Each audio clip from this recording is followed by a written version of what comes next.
ओम नमः शिवाय। शिव जी सदा सहाय। ओम नमः शिवाय। गुरु जी सदा सहाय। गुरु जी के चरणों में मेरा कोटि कोटि नमन। संगत जी आपको भी जय गुरु जी।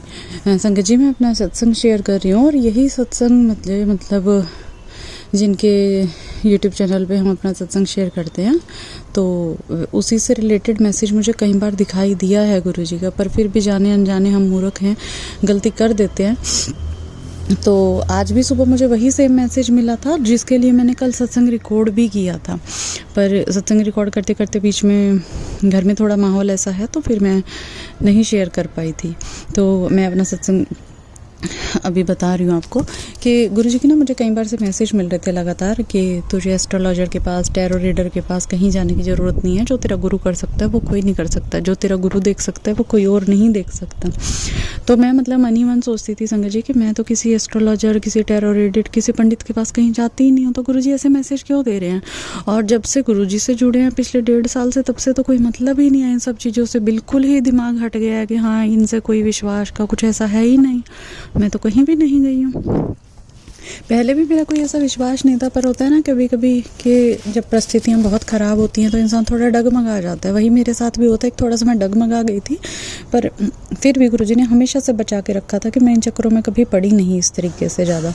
तो क्या हुआ कि मतलब जब मैं ये जैसे YouTube पर हमें बहुत सारे या रील्स Instagram पर हमें दिखाई देते हैं ना कि टैरो रीडर हैं या एस्ट्रोलॉजर हैं, है ना, और वो दिखाते हैं तुम्हारे साथ ऐसा होगा, तुम्हारी राशि में ऐसा होगा, या तुम्हारे पार्टनर के साथ तुम्हारा ऐसा चल रहा है, या तुम्हारी लाइफ में ऐसा होने वाला है, ये सारी चीज़ें आती हैं। तो कहीं ना कहीं ना मन के अंदर होता है जागने की, देखने की उत्सुकता रहती है ना कि हम उस वीडियो को या उस रील को हम ओपन कर लेते हैं उस टाइम पर। तो मैं यूँ ही सोच रही थी गुरुजी पता नहीं क्यों ये मैसेज देते रहते हैं बार बार, तुझे एस्ट्रोलॉजर टैरो रीडर के पास नहीं जाना, तो मेरी बात नहीं सुनती है।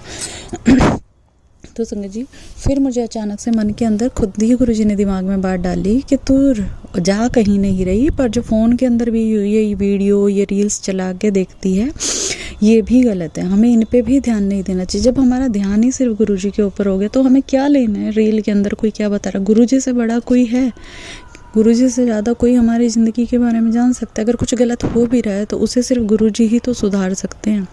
ये टैरो रीडर या भविष्य देखने वाले ये नहीं सुधार सकते। तो हमें बिल्कुल भी इन चीज़ों को नहीं देखना चाहिए। तो संगत जी मैं पहले भी पिछले 1.5 साल पहले जब गुरुजी से कनेक्ट हुई थी तब भी ऐसा ही था कि मैं ये वीडियोस वगैरह देख लेती थी, है ना। तो तब मैंने छोड़ दिया था बिल्कुल, पर 1-1.5 महीने से फिर से मतलब ऐसी आदत सी पड़ गई जब से ज़िंदगी के अंदर काफ़ी और उथल पुथल सी हुई कि फिर मैं इन चीज़ों में पड़ गई। यूट्यूब पे ये जो चीज़ें आनी, और कहीं नहीं मैं गई कहीं भी किसी पंडित के पास, ना किसी के पास ऐसी चीज़ों में, पर फ़ोन में ही देखने पे। तो मेरी अरदास है, मेरी विनती है कि कोई भी संगत जी अगर किसी से ऐसे चक्कर में पड़ रही है तो आप बिल्कुल भी इन चीज़ों पे विश्वास ना करें, ना उन्हें खोल के देखें, ना ही अपने ध्यान को भटकाएं। एक ही चीज़ है ना, गुरुजी ने जब हमें एक राह दिखा दी, एक रास्ता दिखा दिया, मंत्र जाप करो ना, इससे आसान क्या हो सकता है ना। कितने से पंडितों पर जाते हैं, 70 उपाय बताते हैं, इतनी पूजा पाठ बताएंगे, ये करो वो करो। गुरुजी तो कुछ भी किसी वहम में पढ़ने को कहते ही नहीं है ना। इतना आसान सा रास्ता गुरुजी ने ज़िंदगी सुधारने का दिखाया, खाली मंत्र जाप करो। तो गुरुजी मैं आपसे माफ़ी चाहती हूँ अपने इस सत्संग के जरिए ही, और वैसे भी गुरुजी दिल से माफ़ी चाहती हूँ कि हाँ मैं इन चक्कर में पड़ गई थी। गुरुजी जो आप कर सकते हैं हमारे ज़िंदगी के लिए, हमारे भविष्य के लिए, उससे बेहतरीन कोई नहीं कर सकता। और संगत जी यही मेरा सत्संग है आज के लिए। तो जय गुरुजी। और कल के सत्संग में मैंने जब वीडियो देखी थी तो उसके अंदर मुझे कुछ उपाय बताए गए थे कि तुम अपने पति के साथ कैसे रिश्ता बेहतरीन कर सकते हो, कुछ थोड़े बहुत उपाय करके। वही एल्बम वाला, तो हाँ मेरी शादी की एल्बम भी, मेरी जिस किसी संगत ने सुना होगा तो उन्हें पता चल जाएगा कि मेरी शादी की एल्बम भी जब से शादी हुई थी तो बेड में ही रखी थी। मेरे हस्बैंड का सेहरा भी, है ना, तो ये चीज़ें मेरी उस दिन से बेड में ही थी।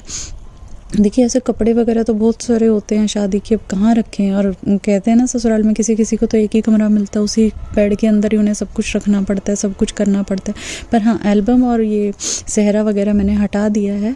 कहीं ना कहीं गुरुजी हमें सुनाते ही हैं कि हाँ डाइवोर्स तक बात पहुँच गई थी। अभी मेरे साथ जो मेरा रिलेशन चल रहा है वो ऐसा है कि हमारा कोई संबंध है ही नहीं, है ना। मेरे हस्बैंड इतनी दूर हैं, बिल्कुल दूसरे देश में हैं वो, यहाँ से फ़ोन में भी ब्लॉक करके, उन्हें कोई फ़र्क ही नहीं पड़ता, उनका पीछे बीवी बच्चा है, मतलब उनका माइंड इस तरीके से बांधा गया। और पता नहीं संगत जी एक चीज़ और, कि रात मुझे सपने में दिखाई दिया, जैसे गुरुजी बार बार सुनाते हैं सत्संग के अंदर कि तेरे हस्बैंड को मुर्दे की राख खिलाई जा रही है, तुझे तेरे बच्चे को मुर्दे की राख खिलाई जा रही है। तो ये चीज़ें ना रात मुझे सत्संग में भी दिखाई दिया, जैसे घर के अंदर कुछ चीज़ है, और मतलब उस हर एक चीज़ के ऊपर जो भी घर के अंदर चीज़ है खाने पीने की, उस सारी चीज़ों में मैंने दिखाया कि हाँ उस सारी चीज़ों के अंदर ही मेरी सास ने वो राख मिलाई हुई है।